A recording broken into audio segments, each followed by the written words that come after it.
Bapak Ibu jemaat yang dikasih Tuhan, selamat pagi, Shalom. Shalom. Ibadah peringatan Paskah pada Jumat Agung hari ini, mari kita dasari dengan kita mendengarkan firman Tuhan yang tertera di dalam surat 1 Petrus 2 ayat 22 sampai 25 yang akan saya bacakan untuk kita semua yang demikian. Ia tidak berbuat dosa dan tipu tidak ada dalam mulutnya. Ketika ia dicaci maki, ia tidak membalas dengan mencaci maki. Ketika ia menderita, ia tidak mengancam, tetapi ia menyerahkannya kepada Dia yang menghakimi dengan adil. Ia sendiri telah memikul dosa kita di dalam tubuhnya di kayu salib, supaya kita yang telah mati terhadap dosa hidup untuk kebenaran. Oleh bilur-bilurnya kamu telah sembuh. Sebab dahulu kamu sesat seperti domba, tetapi sekarang kamu telah kembali kepada Gembala dan pemelihara jiwamu. Amin. Bapak Ibu yang dikasihi oleh Tuhan, pagi hari ini bacaan sebagai dasar untuk kita beribadah peringatan Paskah pada Jumat Agung hari ini. Mari kita bersama-sama kita respon dengan kita menyanyi Hitung Jemaat 368. Kita akan pujikan bait pertama dan bait yang ketiga, pada kaki salib.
kematian dan kesengsaraan Kristus Yesus Tuhan kami.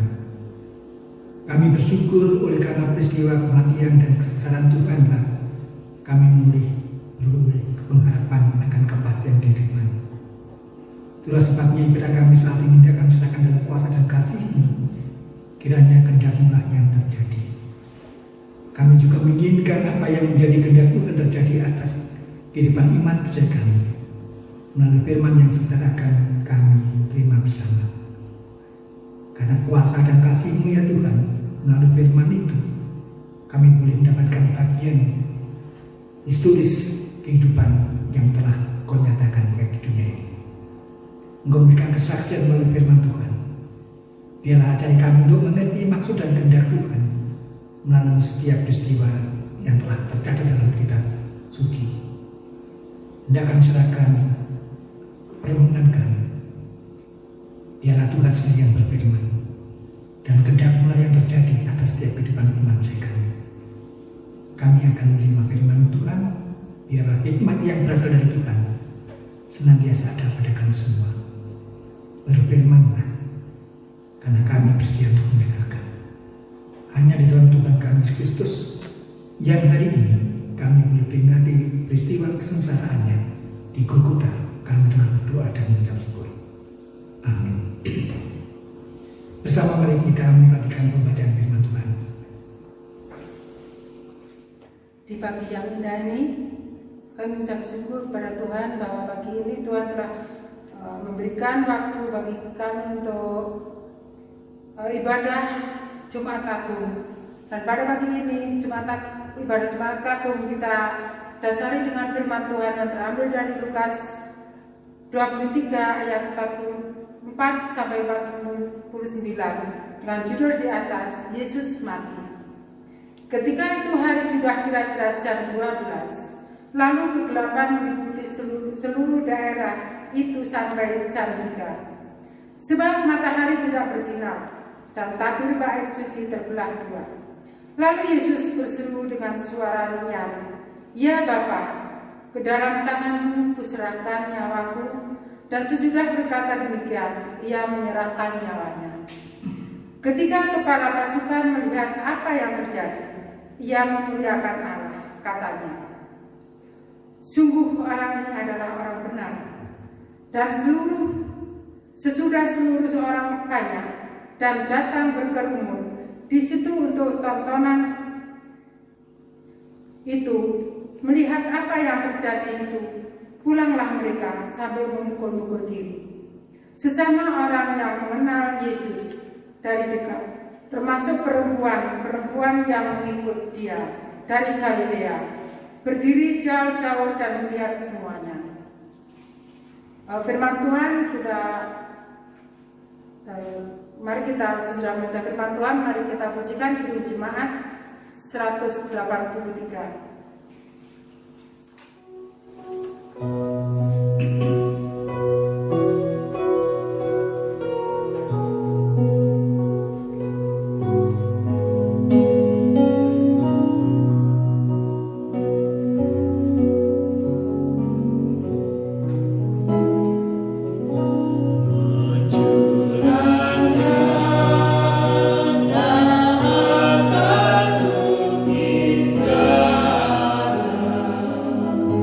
Rabu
Jemaat yang dikasih Tuhan, menarik kita perhatikan di dalam ayat 46.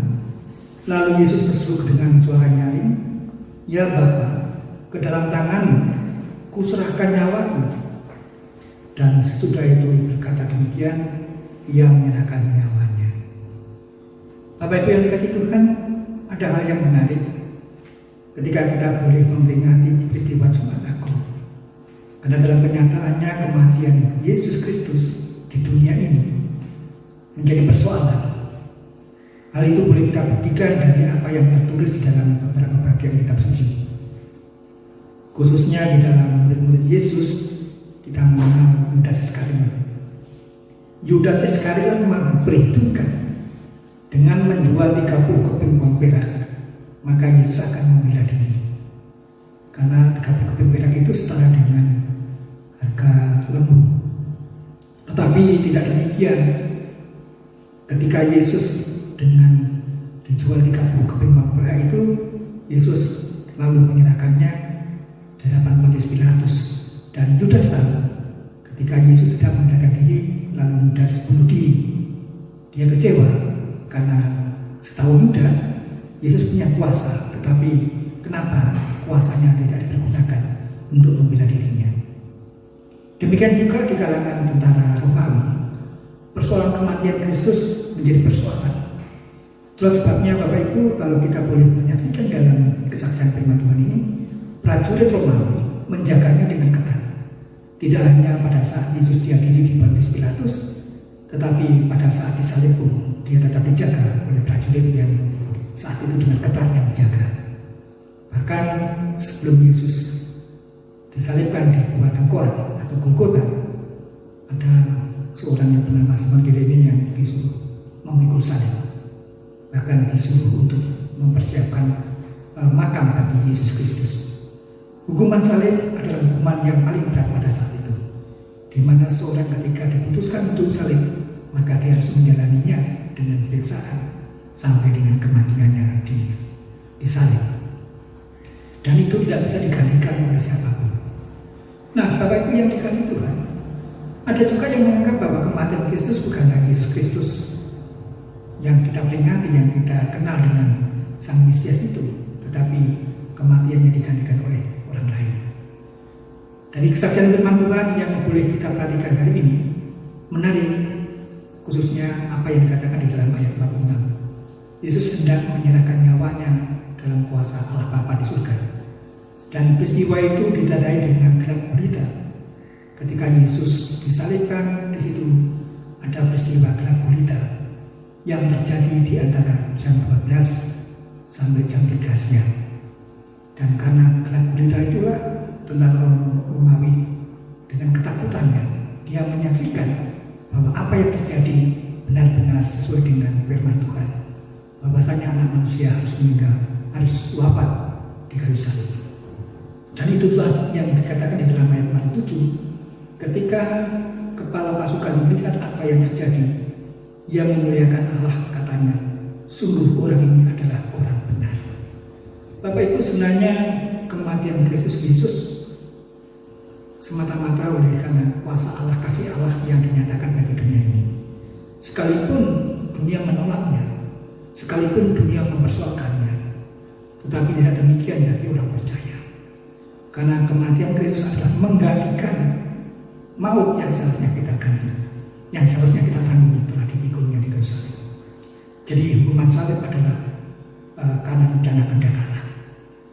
Dan melalui peristiwa, ketika kita boleh memperingati peristiwa Jumat Agung ini, kita boleh ingatkan kembali betapa besar kasih Allah pada dunia ini, sehingga setiap orang yang percaya kepadanya tidak binasa, melainkan boleh hidup yang kekal. Itu artinya ketika kita boleh memperingati peristiwa penyaliban Kristus, kita menyaksikan kasih Allah. Kasih Allah yang luar biasa, kasih Allah yang besar, yang dibutuhkan bagi orang percaya. Supaya setiap orang percaya boleh memiliki pengharapan yang pasti, sebab dosanya telah digantikan. Pengorbanan yang paling berat yang harus Yesus jalani, yang tidak bisa digantikan orang lain. Bapak Ibu, seperti yang kita perhatikan di dalam firman Tuhan tadi, di dalam 1 Petrus pasal 2 kita boleh diingatkan kembali bahwa Yesus tidak memberikan diri. Ia tidak berbuat dosa dan tipu tidak ada di dalam mulutnya. Ketika dia caci maki, ia tidak membalas dengan caci maki. Ketika ia menderita, ia tidak mengancam, tetapi menyerahkannya kepada Dia yang menghakimi dengan adil. Artinya, dalam posisi seperti penderitaan Kristus, Yesus tidak membela diri. Walaupun Yesus punya kuasa, Yesus mampu bisa mengatasi keadaan situasi saat itu, tetapi Yesus tidak mau melakukan otoritasnya, kekuasaannya, tetapi malah menyerahkan nyawanya demi orang dosa. Dan itulah kita seharusnya bersyukur karena kita diperhitungkan oleh kasih Allah, sehingga oleh karena kasih-Nya kita memiliki pengharapan kehidupan. Nah, itulah sebabnya Bapak Ibu, betapa berharganya hidup dan kehidupan setiap orang percaya yang mempercayai, yang mempertaruhkan hidupnya dalam kuasa Kristus Yesus yang rela mati di kayu salib. Dan penyalibannya itulah semata-mata menyalibkan dosa-dosa kita yang seharusnya kita tanggung, telah ditanggungnya. Selamat Hari Berpaskah. Tentu di balik Paskah ini ada pengharapan yang bisa kita harapkan, karena penderitaan di dunia telah ditanggung Yesus. Semoga saja penderitaan COVID-19 ini juga menjadi bagian dari pembebasan penderitaan manusia yang dilakukan Yesus. Kita berharap Yesus peduli atas segala penderitaan kehidupan dunia ini. Dan oleh karenanya setiap orang beriman tentu kita boleh berharap, boleh berserah atas segala penderitaan. Apa yang dilakukan Yesus tidak hanya pembebasan dosa, tetapi juga pembebasan penderitaan bagi kehidupan ini. Kiranya Bapak Ibu melalui firman ini kita boleh dikuatkan kembali bahwa di balik penderitaan Yesus Kristus yang menyerahkan nyawanya, kita memiliki kehidupan surgawi yang telah dijanjikan Allah. Kiranya Tuhan menyempurnakan dan memberkati firman-Nya. Mari kita satu hati dalam doa. Kami bersyukur kepada Tuhan yang telah memberikan kasih-Nya, karena penderitaan Kristus di kayu salib adalah bagian penting dari iman percaya kami. Karena pengorbanan kayu salib adalah pengorbanan yang dilakukan Yesus demi kami orang berdosa, supaya kami tidak memikul dosa kami, supaya kami tidak terhitung menerima maut, tetapi menerima hidup kekal yang telah Kau janjikan. Tentu di balik penderitaan yang telah Tuhan Yesus lakukan, kami boleh bersukacita karena kami memiliki pengharapan yang pasti, yaitu kehidupan surgawi. Bapa, berikan kekuatan bagi kami supaya iman kami tetap berserah kepada Tuhan Sang Penyelamat, karena Yesus datang di dunia sebagai Tuhan dan Juru Selamat kami. Nyatakan kasih-Mu, nyatakan penyertaan-Mu, supaya hidup dan kehidupan kami tetap setia kepada Yesus Kristus yang telah rela mati di kayu salib demi kami berdosa. Inilah pernyataan dan harapan kami. Engkau tahu Tuhan setiap pergumulan kami, setiap pergumulan jemaat-Mu, kiranya Tuhan berkenan memberkati dan menyerahkan semua. Bebaskan kami dari penderitaan, sehingga dengan pembebasan penderitaan itu kami boleh hidup bersukacita bersama Tuhan. Inilah doa dan harapan kami yang kami serahkan kepadamu di dalam Tuhan kami Yesus Kristus, yang saat ini boleh kami peringati sebagai peristiwa kematian-Nya, peristiwa Jumat Agung. Kami telah berdoa dan mengucap syukur. Amin. Bersama-sama saudara seiman, mari kita menggerakkan pengakuan iman rasuli. Pengakuan iman rasuli yang demikian. Aku percaya kepada Allah Bapa yang Maha Esa, Kalian dan Bunda, dan kepada Yesus Kristus Anaknya yang tunggal Tuhan kita, yang dikandung dari Roh Kudus, lahir dari darah, yang menderita pemerintahan Pontius Pilatus, disalibkan, mati dan dikuburkan, turun dalam kerajaan maut. Pada hari ketiga, bangkit dari mati, naik ke surga, duduk sebelah kanan Allah Bapa kuasa, dan akan datang ke sana. Itulah yang hidup dan mati. Aku percaya kepada Roh Kudus, gereja yang suci dan Allah, persekutuan orang kudus, pengampunan dosa, kebangkitan dari dan hidup yang kekal. Amin. Dengan bersukacita mari kita aturkan persembahan yang sudah kita siapkan. Kita akan dipandu oleh majelis jemaat.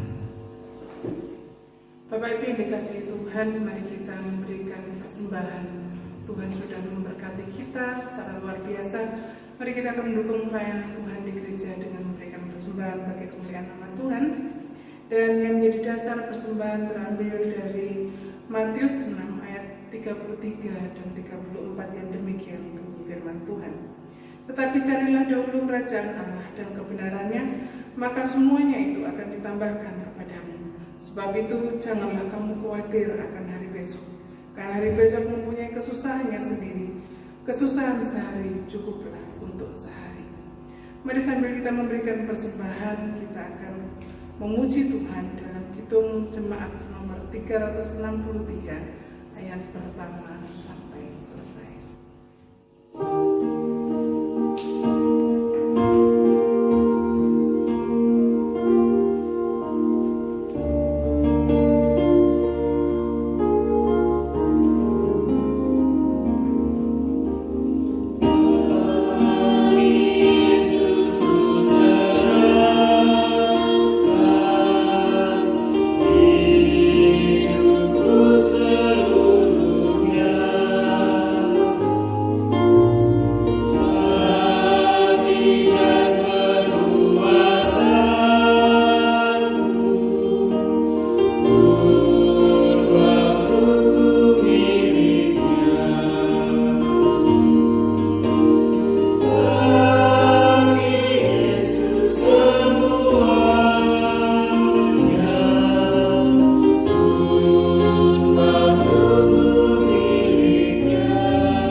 Bapa yang maha baik di dalam Kristus Yesus, kami mengucap syukur karena Engkau memberkati kami luar biasa.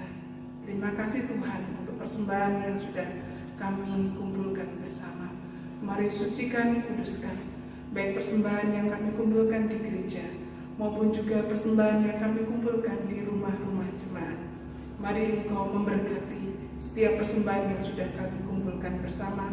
Biarlah ini boleh menjadi alat bagi pekerjaan Tuhan di gereja Tuhan. Terima kasih Tuhan, Engkau memberkati juga hamba-Mu yang Tuhan percayakan untuk mengelola persembahan jemaat Tuhan. Engkau menolong dan memberkatinya. Terima kasih, ini doa harapan kami yang kami serahkan di dalam Kristus Yesus, sumber segala berkat hidup kami. Haleluya, amin. Ya, Bapak Ibu, sebelum kita mengakhiri dan kita berkat Tuhan, kita akan akhiri dengan Kidung Jemaat nomor 47 bait yang pertama.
Yang telah dinyatakan dalam kasih Tuhan Yesus Kristus serta persekutuan Roh Kudus senantiasa menyertai saudara-saudara sekalian saat ini kekal selamanya.